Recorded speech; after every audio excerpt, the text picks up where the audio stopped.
শুভ সকাল শিক্ষার্থীরা। একাদশ দ্বাদশ একসাথেই পঞ্চম অধ্যায় আছে। তোমরা দেখো একাদশ দ্বাদশ 29 তারিখ। আজকে পদার্থবিজ্ঞান প্রথম পত্রের পঞ্চম অধ্যায়টা আমি শুরু করব। কাজ, শক্তি ও ক্ষমতা। কাজ, শক্তি ও ক্ষমতা। তো কাজ কাকে বলে? দৈনন্দিন জীবনে কাজ শব্দটি শারীরিক কিংবা মানসিক যে কোনো কাজের জন্য ব্যবহার করে থাকি আমরা। সাধারণ অর্থে কোনো কিছু করার নামে হলো কাজ। তাহলে কাজ এই শব্দটা আমরা দৈনন্দিন জীবনে চলার পথে অনেক ব্যাপক অর্থে আমরা ব্যবহার করি। যে কি করতেছো? আমি কাজ করতেছি। তার মানে কোনো কিছু করাটাকেই বলা হয় কাজ। কিন্তু বিজ্ঞানের ভাষায় বা ফিজিক্সের ভাষায় কাজের একটা সুনির্দিষ্ট অর্থ থাকবে। তো আমরা আজকে ফিজিক্সের ভাষায় যে কাজটা, বিজ্ঞানের ভাষায় যে কাজটা, সেই কাজটা নিয়ে আলোচনা করব। এই অধ্যায়ে আমাদের তিনটা শব্দ আছে: কাজ, শক্তি, ক্ষমতা। প্রথম অংশটা হলো কাজ। আজকে আমরা কাজ নিয়ে আলোচনা করব। দেখো কাজ কাকে বলে। এই চ্যাপ্টারটি তোমাদের ক্লাস 9-10 ছিল। সেখান থেকে কিছু কিছু সংজ্ঞা, সমীকরণ আমরা জেনে আসছি। এখন ইন্টারমিডিয়েট অর্থাৎ কলেজ লেভেলে একটু বিস্তারিত আলোচনা হবে। বল প্রয়োগ করলে কোনো স্মরণ ঘটলে, কোনো বস্তুর স্মরণ ঘটলে তখনই কেবল কাজ হয়। তাহলে কি বলতেছিলাম আমরা? বল প্রয়োগ করলে কোনো বস্তুর স্মরণ ঘটলে তখনই কেবল কাজ হয়। কিন্তু কাজের সংজ্ঞা কিন্তু এটা না। কাজ কাকে বলে আমরা একটু পরে যাব। তাহলে কি, কোনো বস্তুর উপর বল প্রয়োগ করলে, স্মরণ ঘটলে তখনই কেবল কাজ হয়। যেমন একটি বইকে টেবিলের উপর থেকে নিচে ফেলে দেওয়া হলো। মাথায় বোঝা নিয়ে একজন লোক সিঁড়ি বেয়ে উপরে উঠল। এই দুটি উদাহরণ দ্বারা কাজ করা বোঝায়। প্রথম ক্ষেত্রে অভিকর্ষ বলের দিকে স্মরণ হয়েছে। অভিকর্ষ বল কোন দিকে ক্রিয়া করে? নিচের দিকে। দ্বিতীয় আরেকটা বলছিলাম আমরা যে এক বস্তা চাল বা এক বস্তা কি আলু নিয়ে সিঁড়ি বেয়ে ছাদে উঠলো। এখানে কিন্তু অভিকর্ষ বলের বিরুদ্ধে কাজ হয়েছে। অর্থাৎ তুমি কোন দিকে উঠলো? উঠতেছো উপরের দিকে। আর প্রথম ক্ষেত্রে একটা বইকে তুমি নিচে ফেলে দিলা টেবিল থেকে। অভিকর্ষ বলের দিক হচ্ছে নিচের দিকে, আর সিঁড়ি বেয়ে উঠতেছি আমি উপরের দিকে। এখানে দুটি ঘটনা বলছে। একটা অভিকর্ষ বল দ্বারা কাজ বোঝাচ্ছে, যেটা বইটা টেবিল থেকে নিচে পড়ে গেল। আর দ্বিতীয়টা হচ্ছে অভিকর্ষ বলের বিরুদ্ধে কাজ। তাহলে বলের বিরুদ্ধে যে কাজটা সেটা হলো ঋণাত্মক কাজ, আর বলের দ্বারা যে কাজটা সেটা হলো ধনাত্মক কাজ। তাহলে এখানে আমরা কাজের দুইটা ধরন পাচ্ছি, একটা ধনাত্মক কাজ আর একটা ঋণাত্মক কাজ। আরেকটা এখানে কাজ আমরা বলবো যে শূন্য কাজ। বল দিলে স্মরণ হলেই যে কাজ হবে এমনটিও কথা নয়, একটু পরে আমরা আলোচনা করতেছি। একজন লোক কাঁধে বোঝা নিয়ে এক স্থান থেকে এক স্থানে স্থির থেকে খুব ক্লান্ত হয়ে পড়লেও কোনো কাজ হবে না। বিজ্ঞানের ভাষায় দেখো কাজটা কি। তুমি সারাদিন গেটে সামনে একজন দারোয়ানকে দাঁড়িয়ে গেট পাহারা দিতে দেখলাম কি দারোয়ান কাজ করে কিনা ওখানে। দারোয়ান বলতেছে আমি কাজ করতেছি, কি আমি পাহারা দিচ্ছি। কিন্তু বিজ্ঞান বলতেছে, ফিজিক্স বলতেছে ওখানে কাজ হয় নাই। কেন? ওই দাঁড়িয়ে ওখানে আছে বা বসে আছে, কিন্তু ওখানে সে বল প্রয়োগ করেনি। আমরা বলছিলাম বল প্রয়োগ করলে স্মরণ করলে তখনই কাজ হয়। তাহলে কি হলো? ওখানে কাজ হবে না। তাহলে একজন লোক মাথায় বোঝা নিয়ে রোদে, প্রচন্ড রোদে দাঁড়িয়ে আছে, কিন্তু তার রোদে এই যে মনে করো এই যে তোমার এখন মে জুনের যে রোদ, প্রচন্ড রোদ, তার ঘাম চুয়ে পড়তেছে নিচের দিকে। কিন্তু বিজ্ঞান দেখো বলতেছে এখানে কোনো কাজ হচ্ছে না, কারণ সেখানে বল প্রয়োগ হয়নি, সেখানে স্মরণ হয়নি। যদিও এখানে আমি অভিকর্ষ বল চিন্তা করি, তাহলে বলটা কোন দিকে? নিচের দিকে, কিন্তু তার কোনো স্মরণ হয়নি, সে স্থির ছিল। এক্ষেত্রেও কাজ শূন্য। তুমি যদি বাজার করে একটা বাজারের ব্যাগ হাতে নিয়ে রাস্তা দিয়ে হাটে চলে যাও, সেক্ষেত্রেও কাজ হয়নি, সেটা আমরা একটু পরে যাচ্ছি। তাহলে কাজের সংজ্ঞা যদি আমরা আসি, তাহলে কোন বস্তুকে বল প্রয়োগ করলে বস্তুর সরণ যদি বলের অভিমুখে হয়, অর্থাৎ বলের দিকে যদি সরণের উপাংশ থাকে, কোন বস্তুর উপর বল প্রয়োগ করলে বস্তুটা যদি সরণ হয়, এখন বলের অভিমুখে যদি সরণের উপাংশ থাকে অথবা সরণের দিকে যদি বলের উপাংশ থাকে, তাহলে এই বল ইন্টু বলের দিকে সরণের উপাংশের গুণফলটাই হলো কাজ। তাহলে কাজের সংজ্ঞা কি?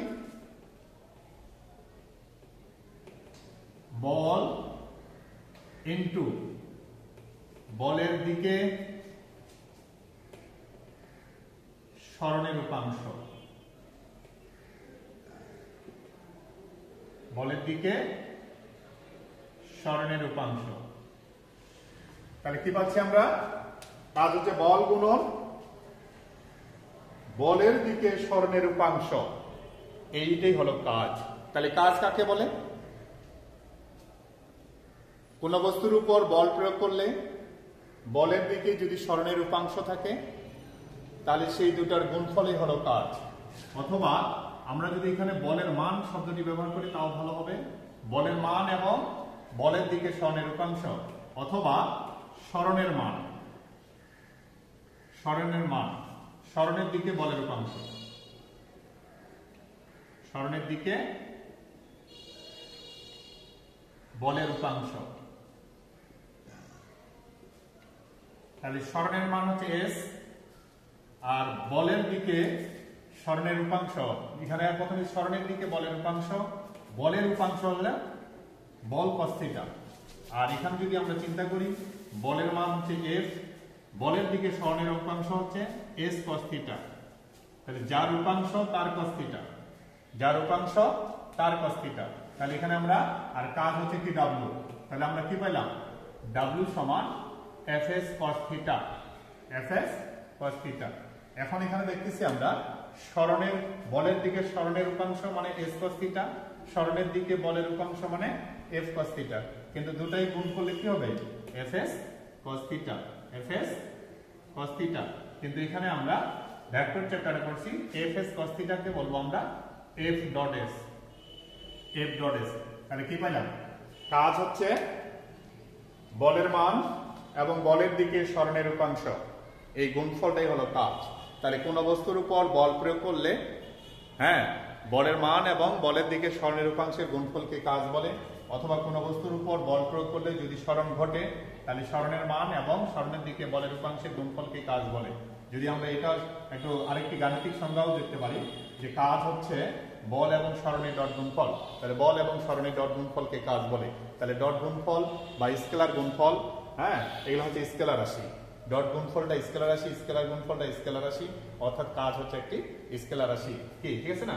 তাহলে কোন বস্তুর উপর, এখন দেখো এখানে একটা আমরা বস্তু দেখতে পাচ্ছি, এটাতে আমরা একটা বল দিব, এখানে আমরা একটা কি দিব? বল দিব। বল দিলে কি হবে? বস্তুটা সরণ ঘটবে। বল দিলে কি হবে? বস্তুটা সরণ ঘটবে। দেখো আমি মাঝখান থেকে যদি দিই, তাহলে সরণ, তাহলে সরণ ঘটলো। তাহলে বল প্রয়োগ করলাম, কি ঘটলো? সরণ ঘটলো। তাহলে এবার বল কোন দিকে, সরণ কোন দিকে? বল আর সরণ একই দিকে। তাহলে বল আর সরণ একই দিকে, বল সরণ একই দিকে হলে থিটার মানটা 0 ডিগ্রি। তাহলে cos 0 ডিগ্রি মান হবে 1। তাহলে cos 0 ডিগ্রি মান হবে কি? 1। সেই ক্ষেত্রে আমরা কাজ কি পাবো? কাজ পাবো আমরা w সমান fs cos 0 ডিগ্রি। এই ক্ষেত্রে কাজের মান পাবো আমরা w সমান fs, কারণ বল ইনটু সরণ। ওকে, বল ইনটু সরণ। মিলন বই নিয়ে ক্লাসে দাঁড়িয়ে আছে, তার কি সরণ হচ্ছে না? তাহলে সরণ শূন্য হলে কাজটা শূন্য হয়ে যাবে। ওই যে আমি বলছিলাম যে বলের দ্বারা কাজটা ধনাত্মক, বলের বিরুদ্ধে কাজটা ঋণাত্মক, কিন্তু আরেকটি শূন্য কাজ হবে। যদি তুমি সারাদিন এখানে বল দাও তো দেওয়ালটা তুমি সরাই দিতে পারবে কিনা? না, পারবো না, আমি পারিনি, কারণ বল দিচ্ছি, বল আছে, কিন্তু সরণটা এখানে শূন্য।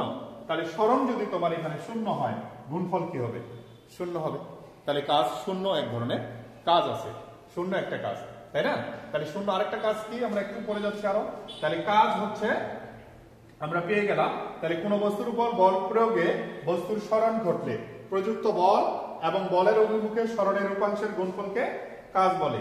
তাহলে কাজের একক হচ্ছে জুল। কাজের একক হচ্ছে জুল। তাহলে W সমান কি পাইলাম আমরা? Fs। তাহলে W সমান Fs। বল Fটা কি? বল, আর S টা হলো সরণ। তাহলে W সমান Fs। W সমান Fs। তাহলে বল ইনটু সরণ। বলের একক কি? বলের একক হচ্ছে নিউটন, আর সরণের একক হচ্ছে মিটার। এখানে একটু ফাঁকা রাখতে হয়, তাহলে নিউটন মিটারটাকে আমরা জুল বলবো। তাহলে কাজের একক জুল। তাহলে কাজের একক জুল। জুল যেহেতু বিজ্ঞানীর নাম, তাহলে বড় হাতের জে দিতে হবে। ওকে, বা আমরা বলছিলাম যদি এভাবে এমসিকিউতে থাকে তাহলে নিউটন মিটার। নিউটনটা যেহেতু বিজ্ঞানীর নাম, তাহলে এমটা বড় হাতে দিতে হবে, মিটারটা ছোট হাতে। তাহলে কাজের একক জুল বা নিউটন মিটার। কাজের সমীকরণ W সমান Fs। কাজের মাত্রা, কাজের মাত্রা, কাজের মাত্রা বল এবং সরণের মাত্রা। বলের মাত্রা হচ্ছে বহর ইনটু ত্বরণ। তারপর এটা আছে সরণ।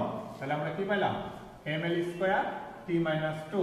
তাহলে কাজের মাত্রা পাচ্ছি আমরা ml² t - 2। তাহলে মাত্রা পাইলাম, একক পাইছি। কাজ কি রাশি? কাজ স্কেলার রাশি। কাজ কি রাশি? স্কেলার রাশি। কাজ স্কেলার রাশি। তাহলে কাজ স্কেলার রাশি, ঠিক আছে? কাজ স্কেলার রাশি, কাজের মাত্রা ml² t - 2, কাজ স্কেলার রাশি, কাজের একক জুল। ওকে, কাজের একক জুল। আচ্ছা, তাহলে কাজের আমরা বলছি যে এটা হলো পরম একক। কাজের একক জুল বা নিউটন মিটার, এটা হলো পরম একক। এর একটা অভিকর্ষীয় একক আছে কেজি মিটার। তাহলে কাজের অভিকর্ষীয় একক হচ্ছে কেজি মিটার। দেখো তোমরা, কাজের অভিকর্ষীয় একক কি? KG metre. আর পরম একক হচ্ছে জুল বা নিউটন মিটার, ঠিক আছে না? তাহলে কাজের অভিকর্ষীয় একক হচ্ছে কেজি মিটার। KG metre. তাহলে বলতো 1 নিউটন 1 জুল কাকে বলে? 1 জুল কাকে বলে? বা কাজের একক জুল, একক জুল কাকে বলে, এভাবে বলতে পারে। তাহলে আমরা 1 জুল সমান কি পাবো? 1 জুল সমান আমরা পাচ্ছি 1 জুল সমান সমান 1 নিউটন গুণন 1 মিটার। অর্থাৎ কোন বস্তুর উপর যদি আমরা 1 নিউটন বল প্রয়োগ করি, যদি 1 মিটার সরণ হয়, তাহলে সেই ক্ষেত্রে কাজের একক হবে 1 জুল।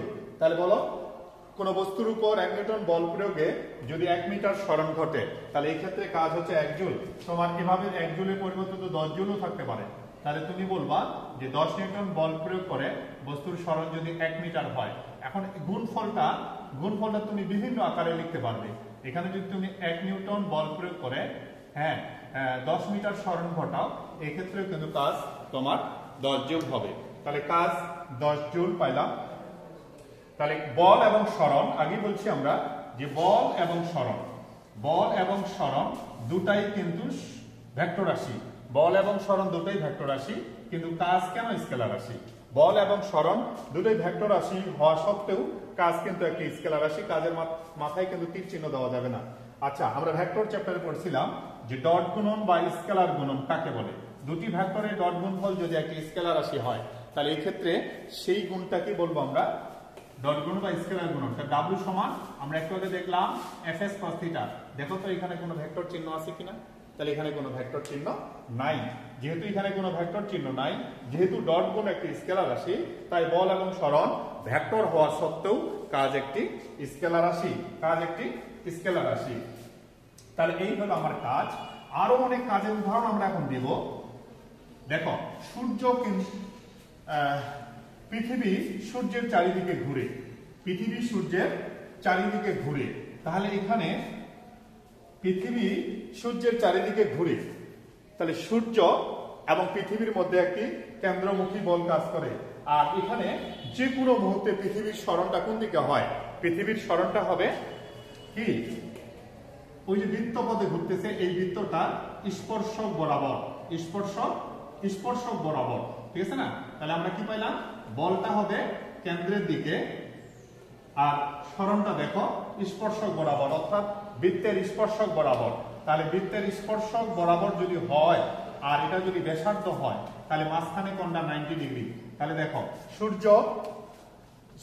পৃথিবী সূর্যের চারিদিকে ঘুরতেছে, এই ক্ষেত্রে কোনো কাজ হয় না, এক্ষেত্রে কোনো কাজ হবে না। কেন? তাহলে সূর্য এবং এটা যদি পৃথিবী এবং এটা যদি সূর্য হয়, পৃথিবী এবং সূর্যের মধ্যে একটা আকর্ষণ বল সবসময় কেন্দ্রের দিকে কাজ করবে, আর পৃথিবীর সরণটা প্রতি মুহূর্তে কিন্তু স্পর্শক বরাবর দিক পাল্টাবে, অর্থাৎ বল এবং সরণের মাঝখানে কোনটা কত ডিগ্রি? 90 ডিগ্রি। তাহলে এই ক্ষেত্রে যদি আমরা থিটার মানটা 90 ডিগ্রি বসাই, দেখতে পাচ্ছি আমরা থিটার মানটা যদি 90 ডিগ্রি বসাই তাহলে cos 90 এর মান কত? cos 90 এর মান 0। তাহলে এই ক্ষেত্রে কাজ শূন্য, এই ক্ষেত্রেও কাজ শূন্য, ঠিক আছে না? তাহলে মাঝখানে কোনটা, তো বল এবং সরণের মাঝখানে কোনটা যদি 90 ডিগ্রি হয় এই ক্ষেত্রেও কাজ শূন্য। আরেকটা জিনিস মজার ব্যাপার হচ্ছে, দেখো তুমি